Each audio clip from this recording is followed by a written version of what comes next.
All right, welcome back. Today we are making pici and pesto. Pici being the shape of the pasta, using the dough that we made earlier, and then pesto, the condiment or sauce. In this case, we're not making a traditional pesto. We're focusing in more on the pesto technique. Blending herbs with some cheese and nuts, and everything here is interchangeable. We're focusing in on how this happens and less about the actual ingredients so that you could really make this your own by subbing things out, whatever you have around the kitchen or during these times. All right, so now I have all my mise en place here in front of me. Mise en place, one of those kitchen terms. We got it from the French, meaning put in place or everything in their place. I feel like with cooking, this is always very helpful. You don't always have to dirty up a bunch of bowls, but just getting everything out you're going to work with, having it prepped and cleaned, ready to go. So once it's time to start cooking, you can actually focus on cooking and less about prep and organization. I have all my different herbs, my greens, my cheese, my nuts, some citrus, a little bit of sweetener, salt, pepper, olive oil, honey, and one garlic clove. I have all of my tools around me and we're ready to get started. All right, so what's really important here is the technique. We're gonna focus in on blanching all of our greens here before blending. That's gonna do two things. That's gonna make them softer so we have a better consistency, but it's also going to help promote and keep that bright green color that's really gonna make our pesto pop. This is a great dish and technique for utilizing things you have in your kitchen, whether it be some extra herbs, some extra greens. No matter what it is, you could really sub out different things in whatever amounts you want and really kind of do different flavors and different spins on this same exact dish. So I have my blanch pot here, just a pot of plain boiling water. I have a towel. I'm gonna take the lid off. I like to use the lid so the water doesn't evaporate before I get to it. And I don't like to season any of my blanching water till right before I'm about to use it. So that way it doesn't accidentally reduce and get over salty. In this case, we're not seasoning it very heavily. We're gonna go super light, just a little bit of salt. So as these herbs and greens are cooking in the blanched water, they're absorbing a little bit of that flavor, but not too much. We'll be able to add salt later when they're in the blender.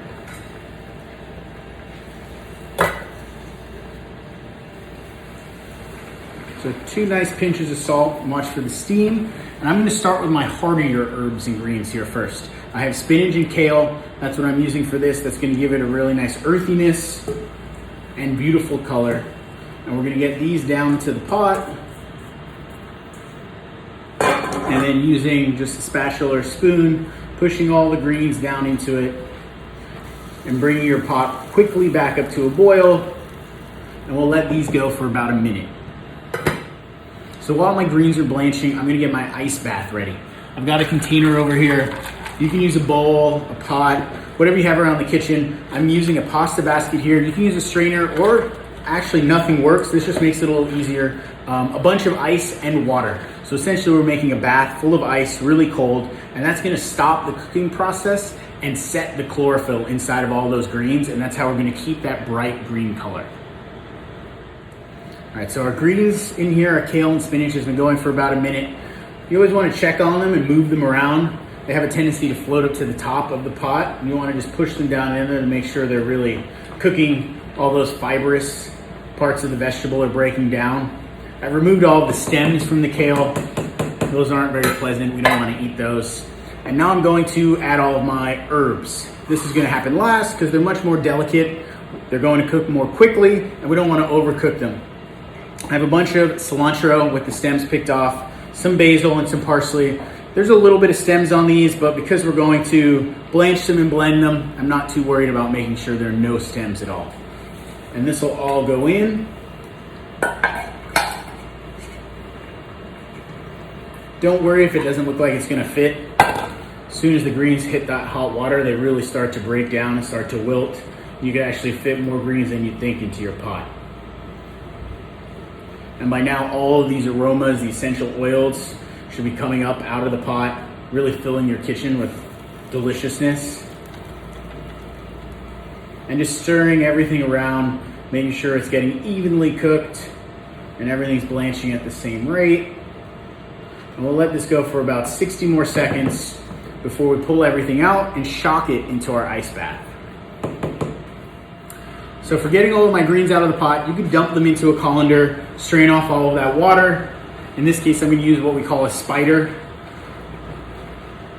I'm gonna be able to grab all of the greens and then plunge them directly into this ice bath. Letting some of that excess water drip off. Watch your face.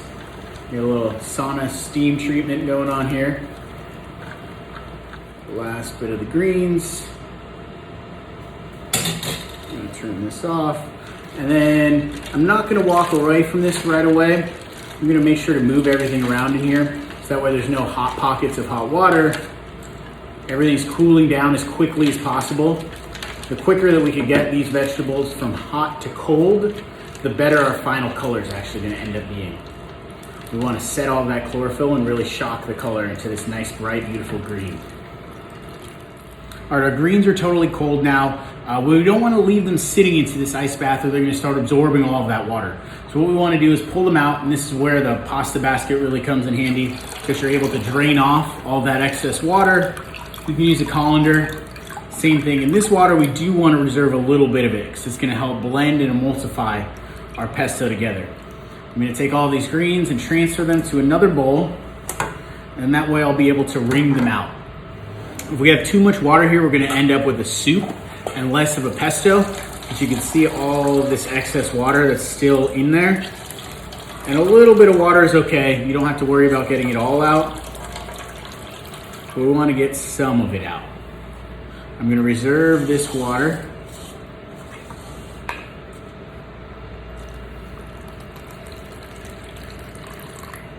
And that's going to help with blending.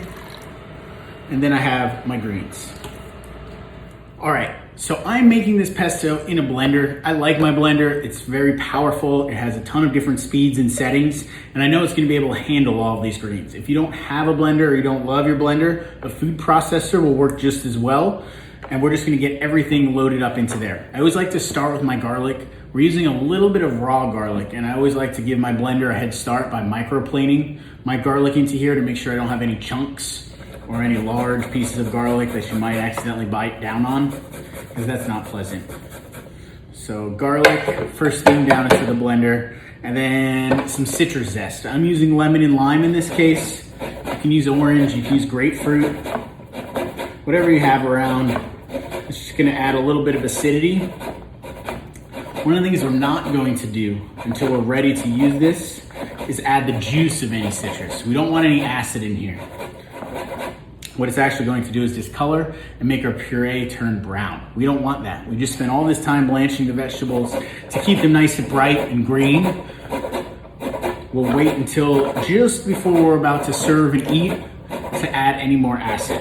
The zests of the citrus don't have as much acid, but they have all of the wonderful essential oils, aromas, and flavors that are really gonna carry through and help balance out the pesto.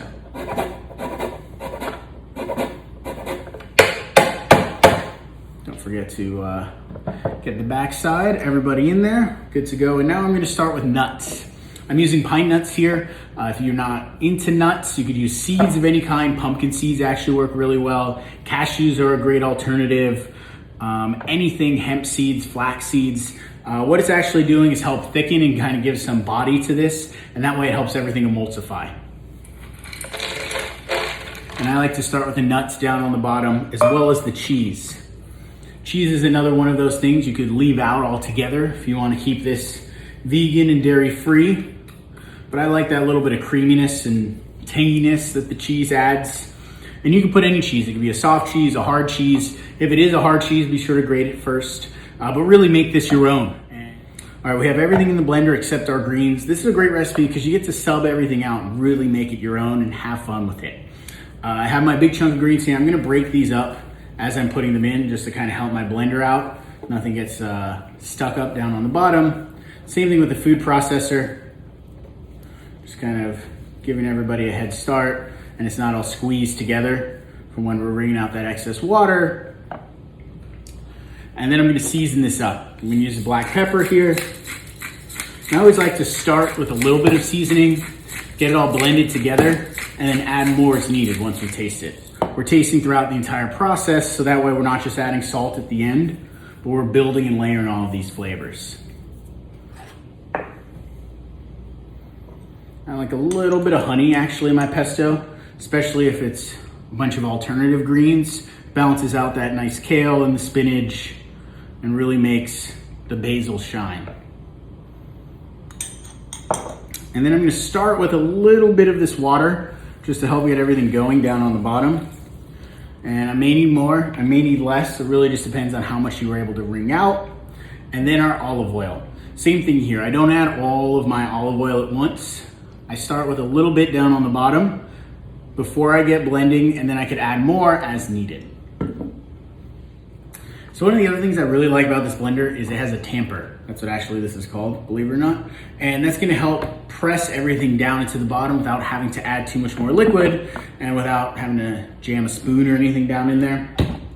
So something I've noticed with blenders, people are afraid of them. They don't really like to use their full potential. They get really loud and sometimes freak out, but that's okay. That's what I'm here for. I like to crank it up, always start on low speed and work your way up to high speed. And really don't be afraid to get everything down in there. Nothing's gonna work if we keep it on low, and your blender's gonna struggle, and it's really gonna hurt the motor. So turn that thing up to high and really get this pesto blended.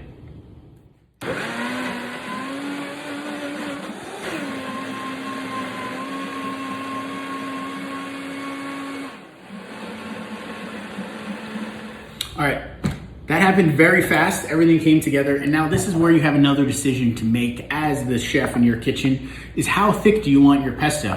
Do you want it runny like a dip? Do you want it really chunky where you can tell all those herbs and greens are in there? Or do you want it super smooth? And that's just gonna matter on how long you process it. I kind of like where we're at right here. There's still a little bit of texture. You can't really tell what everything is. It's not too speckled. And this is gonna be perfect for our pasta. I'm gonna give it a little taste. And I actually want a little more salt in there, maybe a little more black pepper. I'll give it one more rip in the blender, and then I'll set this aside. It'll be good to go. The beautiful thing about this pesto is we can actually make a lot of it, and it freezes really well. Pop it in little containers, keep it in your freezer for whenever you need a bright green, refreshing condiment.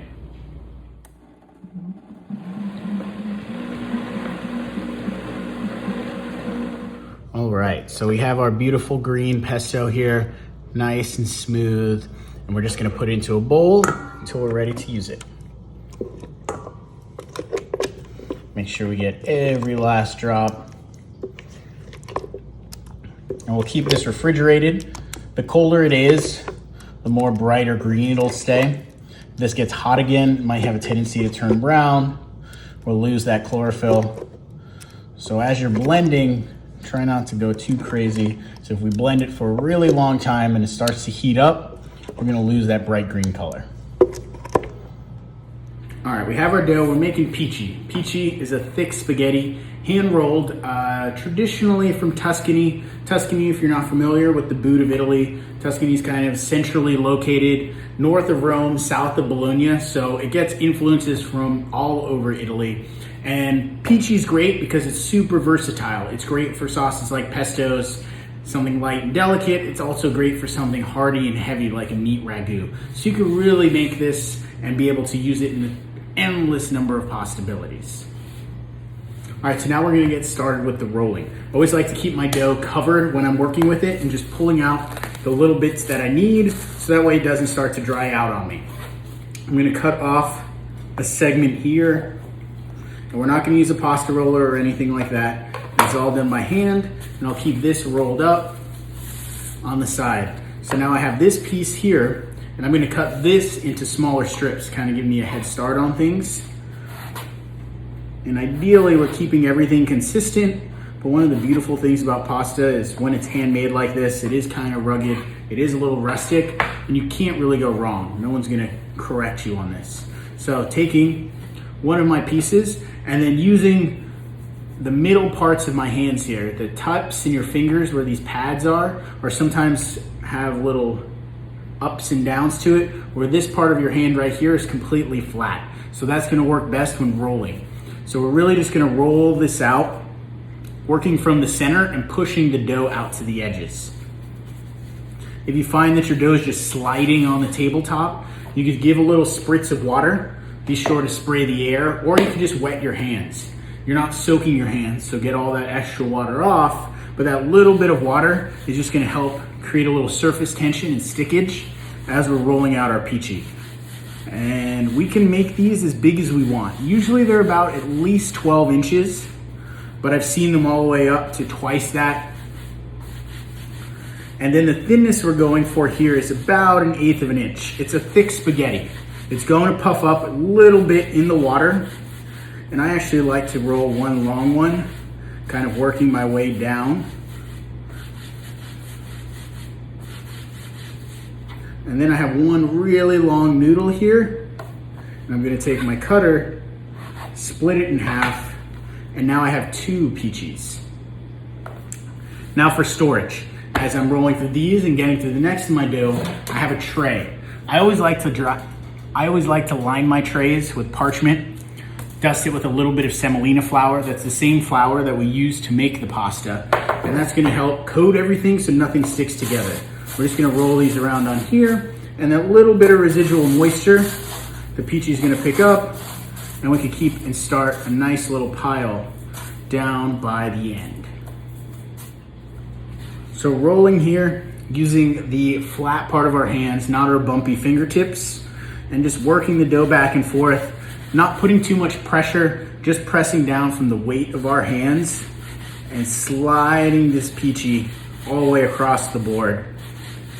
I'm working on wood here. This is unsealed, untreated, not pressure sealed or pressure treated wood. You can do this on a countertop. You may find that there's just not that kind of surface tension and liveness from working on wood. That's where you may need to just wet things a little bit so that your dough is a little sticky. But wood here is always the best for making pasta. Going all the way down. And we're trying to keep everything about the same thickness. That way it all cooks the same, it cooks evenly, and then I could go ahead and cut this, and I have 2 more pieces to add to my tray of semolina. All right, so I'm finishing up my last 2 noodles here. I'm using about half of the dough that I had made, the flour and water dough, because we're gonna use the other part of that for the next part of the game, the cavatelli with the cacio e pepe.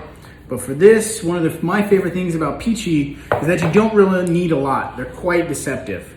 These thick noodles here actually cook up, and they'll fill you up rather more than you think so, because it's actually so much dough in such a thick noodle. You definitely don't need as much Pici as you would spaghetti. All right, and now the moment we've been waiting for, it's time to cook the pasta. Pici here is not one of the kind of pastas that you want to dry out. It's best if we cook it fresh because of how thick it is and how dense it is. If we were to let it partially dry out or fully dry out, when it goes to cook, it's going to take too long to cook. The outside is going to cook quicker than the inside. It's going to lead to this really gummy and not pleasant texture. In that case, if we did want to save this until later, we would be able to wrap this sheet tray or baking tray, stick it into the fridge and let it chill for a couple of hours, and it's not going to dry out and we'll be fine for cooking. All right, so now my pasta water. I want to dispel one of the biggest myths out there is we don't want to season our water salty like the sea. That's too salty. It's not pleasant. Nobody wants to cook pasta in seawater. Have you ever tried seawater? It's not the best. Instead, we want to just heavily season our water. It should taste salty, but something to consider is how long your pasta is going to be cooking. If we had a super fresh, really thin and delicate egg noodle that we're cooking and it's going to be in the water for 60 seconds at the most, we want it a little saltier. If we're cooking a dry pasta like a dry spaghetti or dry rigatoni, then we want our water less salty. So it's going to spend 9, 10, 12 minutes in the water. And if it was super salty, your final pasta is going to be super salty. One of the other things to consider is we want to be able to use this starchy pasta water. That's going to be one of the magic and secret ingredients that we use to bring everything together in our final pan sauce, the marriage of the sauce and the pasta together as one. So watching for the steam here, I have my pot of boiling water, and I'm going to be very careful when I add my salt. A little bit of salt in unseasoned water always has a tendency to boil even more rapidly. And I always wait to salt my water till right before I'm about to start cooking. I don't want to salt it right away. It takes longer to boil, and there's a tendency for some of that water to evaporate in the process, and then you may end up with water that is too salty. All right, I have my salted water. I'm going to use a pasta basket here to cook this, just so it's easier to pull all the noodles out of the pot If you don't have a pasta basket, you're just gonna have to use a colander or a set of tongs. But we're gonna drop all of our noodles down into the water. Gonna give everything a little shake or stir right as they go in. And now this is where we don't wanna walk away. Because these are fresh noodles, they're only gonna take about 3 or 4 minutes to cook.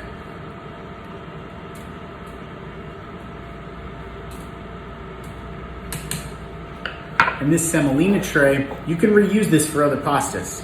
Just be mindful if it was wet or cold, you might not get another use out of it, but dry semolina is great for drying other pasta.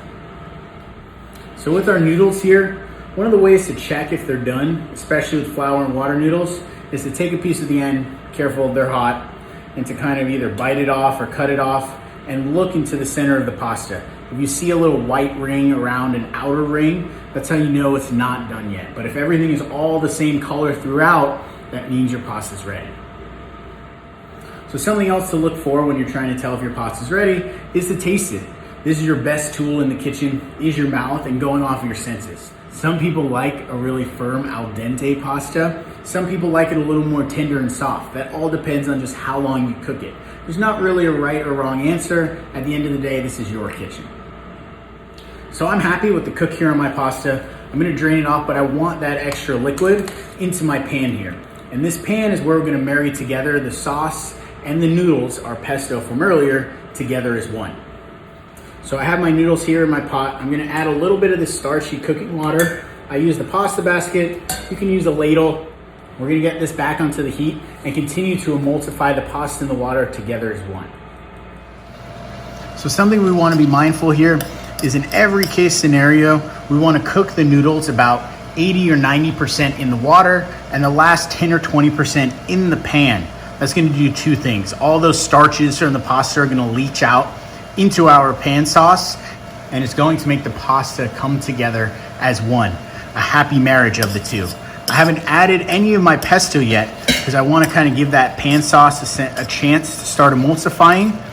The longer I cook the pesto, the more I'm going to lose that color. So what I want to do is add my pesto right at the last moment before I'm ready to plate. So I have a slurry here with that starchy water, and now it's time to add my pesto. About 4 or 5 nice big spoonfuls. And we're gonna work that in. I've turned the heat off on my pan here, and I'm just using the residual heat to help bring everything together and coat it. If I need a little more heat or moisture, I'm gonna grab a little more pasta water using my ladle here to really bring these two together as one. And this agitation is actually called stracinare. It's a verb in Italian. It means to drag, and we're actually dragging the pasta through the sauce and helping all of that sauce coat all of the noodles into one happy marriage. So now this is right before we're about to plate. I always like to taste. This is your last chance to adjust the seasoning, add any acid, a little squirt of lemon juice to really make it shine and open up all of those flavors. Add salt and season as needed to your own personal tastes. I have my noodles, I have my warm plates. I always like to stick my plates in the oven just to kind of take the chill off them so you're never adding hot pasta to cold bowls. That's a little restaurant trick that we always do. And then using a pair of tongs, pulling your noodles up and just placing them delicately in the bottom of the bowl. So because we always eat with our eyes first, I saved some of these little baby kales and tips of cilantro. And these are just gonna be my garnish on here. You can use a little cheese, whatever you have. I always like to dress it up. All right, last but not least, I always like to add a little bit more grated cheese on top. And then I saved some herbs from earlier. Some of these beautiful cilantro stems, the little plushes on the top, and these little baby kales. All right, I can't wait to get in here. Let's see how we did. We have these wonderful long needles, this bright green pesto.